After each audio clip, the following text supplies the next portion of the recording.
Ukoliko ste ubrali ili kupili jedan lep primjerak praziluka, on može da nastavi svoju vegetaciju dalje u saksiji na sljedeći način. Ukoliko u svojoj bašti uzgajate praziluk, ja pretpostavljam da ga uzgajate po biološkim principima, nemojte da ga čupate, već je poželjno da ga izrežete iznad korena, jer će on dalje nastaviti vegetaciju.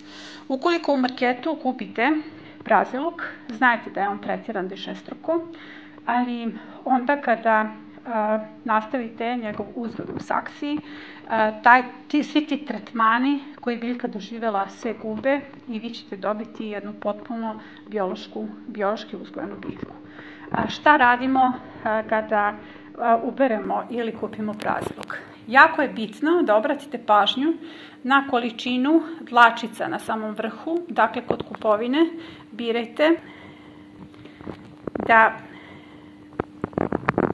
biljke imaju ovako lepe, sitne dlačice, jer to je ključ daljeg uspeha u razvoju nove biljke.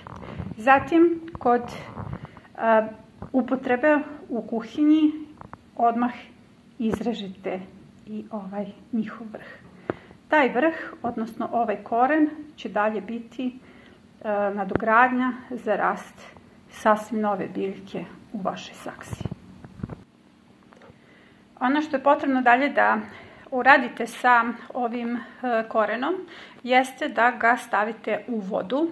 Pogledajte jedan mali plitak tanjirić sa vodom i taj koren će ostati tu nedelju dana.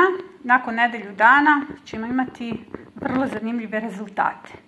Evo, pogledajte moje biljke koje sam ja pre nedelju dana stavila u vodu, koje će sada biti posijane kao nove biljke. Pogledajte, već je krenula sa vegetacijom. Dakle, nakon nedelju dana očekujte da će ovaj koren da razvije ovako zanimljive dlačice i nakon toga je spreman za sadnju. Sadnja se odvija vrlo jednostavno. Uzmite malo saksiju sa kompostom i utisnete ovu biljku tako da koren bude unutar saksije, a vrh, kao što vidite, iznad.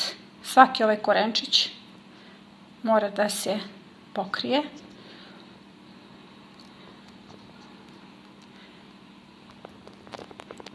Sada dobro zalijete i uskoro očekujte prve rezultate. Nekih 10 dana nakon sadnje očekujte i prve rezultate. Kao što vidite, biljka je počela da raste i uskoro ćemo imati